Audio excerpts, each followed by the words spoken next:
नमस्कार, मैं हूं आपके साथ अनुष्का राय और आप देख रहे हैं एनबीएस लाइव टीवी। आवास बनाने के लिए सरकारी जमीन उपलब्ध कराने की मांग को लेकर 3 गांवों से आए सहरिया जनजाति समाज के लोगों ने गुरुवार को कलेक्ट्रेट का घेराव कर दिया।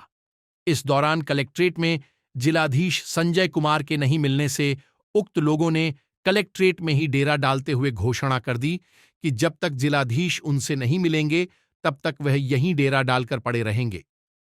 सैकड़ों की संख्या में ज्ञापन देने कलेक्ट्रेट पहुंचे सहरिया जनजाति समाज के लोगों ने अन्य अधिकारियों को ज्ञापन देने से यह कहते हुए मना कर दिया कि वह अपना ज्ञापन जिलाधीश को ही सौंपेंगे।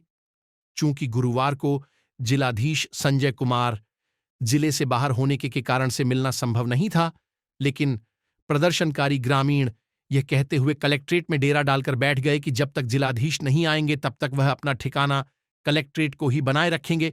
इस दौरान अनुविभागीय अधिकारी, राजस्व एवं तहसीलदार सहित अन्य अधिकारियों ने ग्रामीणों को समझाने का प्रयास किया, लेकिन ग्रामीण जिलाधीश के अलावा किसी को आवेदन देने को तैयार नहीं हुए। देर रात के बाद श्योपुर पहुंचे कलेक्टर संजय कुमार को यह जानकारी लगी तो कलेक्टर मौके पर पहुंच गए और ग्रामीणों को आश्वासन दिया। इसके साथ ही कलेक्टर ने उन्हें कंबल भी बांटे और भोजन भी कराया। श्योपुर से नबी अहमद कुरैशी की रिपोर्ट। चलिए सब चोर के उन्होंने मिट्टी खुदवा दी, चलिया में डाल दी, तलैया तालाब बना देना, इसकी पार पे डालने के लिए खोद डाली बगैर पूछा था। तब वो बताया आवेदन दिया, आवेदन लगा दिया कलेक्टर साहब को। तो ये नहीं आज ही लगाया।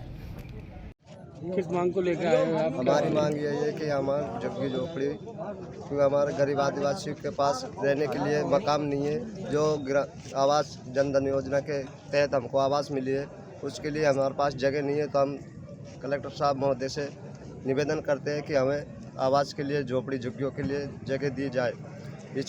इसी वजह से यहाँ पे आए हैं। कितने लोग आए? कम से कम 500 लोग होंगे। हजार दो गाँव है हमारा, 1500 आदमी है। और दूसरा दो क्या नाम है आपका? राम प्यारे। और किस गांव से आई हो आप? ग्लास क्या? टीकापुर और डाबली। तो कितने लोग आए हैं आपके साथ? हम होता है 1500। किस समस्या को लेके आई हो आप? अब हमें जमी चाहिए काई के लिए? मकान बनाने को। तो मकान बनाने के लिए क्या सरकार ने आपको आवास का पैसा दिया है? दिया आवास का पैसा दे दिया आपको? दिया है, कुछ का तो दे दिया, कुछ का नहीं आया है। तो जमी चाहिए हमें। और पहले क्या आपने आवेदन दिया था? दिया था। किसको दिया था आपने आवेदन? आवेदन दिया था एसडीएम साहब और तहसीलदार साहब को। तो उस पे क्या कार्रवाई हुई? फिर इन्होंने हमसे बोला था कि आप अपने स्पॉट पे चलो, वहीं पे जहाँ तुम्हारी टपरी बनी है वहाँ पे चलो और हमारे यहाँ। तो फिर वहाँ पे हम पहुँचे तो एसडीएम साहब हमारे पास कोई भी 8 या 10 बजे तक कभी भी नहीं पहुँचे। ना तहसीलदार साहब पहुँचे, बस ना ये पहुँचा, कोई भी नहीं पहुँचे हमारे पास। प्रशासन की कोई टीम नहीं पहुँची हमारे पास अभी तक। कल जरूर गई और कल हमारे पास फॉरेस्ट वाली टीम गई थी, जो इन्होंने बोला था कि हम तुम्हें बनाने नहीं देंगे, पीएम वाले आवास किस्त डल चुकी है तुम्हारी। लेकिन क्या है कि हमारे पास ऐसा कोई नियम नहीं है नियम देने का हमारा। अब आप प्रशासन से क्या चाहते हो? प्रशासन से या कलेक्टर महोदय से यही चाहते हैं कि हमें पीएम जनधन योजना द्वारा स्वीकृत राशि मिल चुकी आवास की, जो हम 70 साल से गिलास वाले वहाँ रह रहे थे, जो वहाँ पे जगह कम पड़ चुकी है। जगह नहीं है, हमें ले नहीं है जमी। हमारी खुटी खवाना आ गई, वो तो हमारी भी समस्या बढ़ गई। बहुत जनसंख्या हो गई हमारी। और फॉरेस्ट वालों का ये कहना है कि अगर कलेक्टर महोदय द्वारा आदेश लाते हो आप, तो हम तुम्हें नाप के देंगे और तुम्हें बसा के भी देंगे। ये है इनका कहना।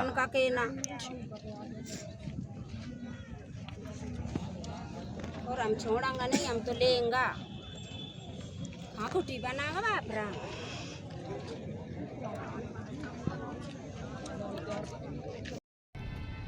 मेरा नाम हनुमान बैरागी है और कलेक्ट्रेट में इसलिए है कि जो मनरेगा का काम है वो ग्राम वासियों के मजदूरों द्वारा होना चाहिए था।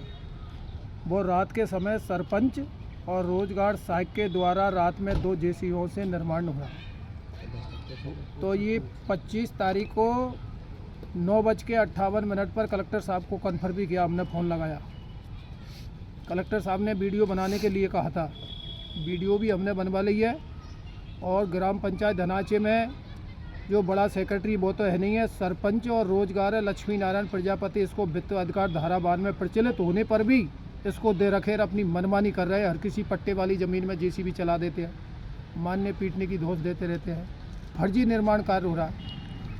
और 27 तारीख को ये यही साहब भी गए थे वहाँ पे, तो धरातल पे जो मतलब हमने इनको मौके की जो जांच भी कराई है कि कई जगह फाइल्ड इनके निर्माण कार्य हुए नहीं है। और लोकायुक्त में भी इस पर केस दर्ज चल रहा है। और लेफ्टोन पे से भी मतलब इन्होंने मतलब ये कार्य निर्माण लेफ्टोन पे से भी हटवा दिए। वहाँ जाकर साहब ने लेफ्टोन खुलवाया, तो पंचायत के निर्माण कार्य लेफ्टोन पे नहीं है। और हमें मतलब क्या है, ग्राम पंचायत धनाचे में एक तो बड़ा सेक्रेटरी नहीं है, इन्होंने ग्रुप बना रखा है भ्रष्टाचार का। कृष्णाबाई जो महिला सरपंच है डोम, और फिर लक्ष्मी नारायण रोजगार सहायक है, और इसी का भाई एक उप सरपंच है। तीनों ने ये भ्रष्टाचार का ग्रुप बना रखा है। और इनके लिए का नाम से कोई भी कड़ी कार्रवाई नहीं हो रही है। इस पर धारा 92 में प्रचलित है। 2019 से हाईकोर्ट में केस भी दर्ज है, लोकायुक्त में भी चल रहा है। हमारी पंचायत में सेक्रेटरी जोनिंग किया जावे जिनका इनका भ्रष्टाचार, जिससे ये लोग साँठ-गाँठ नहीं कर सकते। आज गुरनावदा ग्राम पंचायत से गिलास गांव, ग्राम गिलास से कुछ लोग आए हैं, सहारिया जनजाति के हमारे भाई बहन। मैं आज गया था, माननीय मुख्यमंत्री जी की बैठक थी मुरैना में, तो इन लोग की कुछ समस्याएं हैं, तो यहाँ पे बैठे हुए थे। पता चला कि बैठे हैं, इंतज़ार कर रहे हैं कि कलेक्टर साहब से मिलकर ही जाएंगे, तो मिलने आया। इनकी छोटी छोटी समस्याएं हैं। अभी प्रधानमंत्री जनमन योजना के तहत इनको आवास स्वीकृत हुए हैं, आवास के लिए ज़मीन चाहते हैं, निश्चित तौर से देंगे। और इनकी कुछ श्मशान की मांग है, वो भी पूरा करेंगे। कुछ और फॉरेस्ट के साथ इनका इशू है, तो उसके बारे में क्लैरिटी नहीं है। फॉरेस्ट के डीएफओ साहब से बात करके और क्लियर करेंगे। और अभी चूँकि मेरा अंदाज़ा है 7:30-8 टाइम बच गया है, तो इनको बढ़िया यहाँ खाना खिलाएंगे। अभी सबको एक कंबल दिया है और खाना खिलाएंगे। उसके बाद इनको रवाना बनाएंगे। सभी संतुष्ट हैं। उनके मन में थोड़ी सी जो भ्रांति, कई लोग अलग प्रकार से समझा देते हैं, तो भ्रांति उनकी दूर हो गई और सभी अपने संतुष्ट होकर के, सब हमारे लोग हैं, कोई दिक्कत है नहीं। इनके लिए जो भी नियमानुसार शासन की जो हमारी क्षमता है पूरी तरह से इनको समर्पित करें। तमाम महत्वपूर्ण खबरों के लिए देखते रहिए NBS लाइव टीवी। राजनीति से काम तक,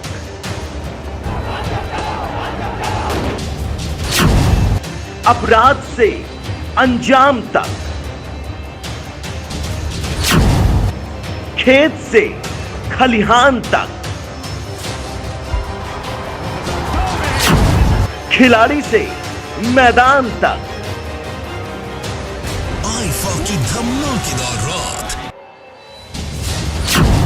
सितारों से आसमान तक, अब हर खबर पर होगी हमारी नजर। पल पल बदलती देश और दुनिया की हर खबर पाइए सीधा अपने मोबाइल पर।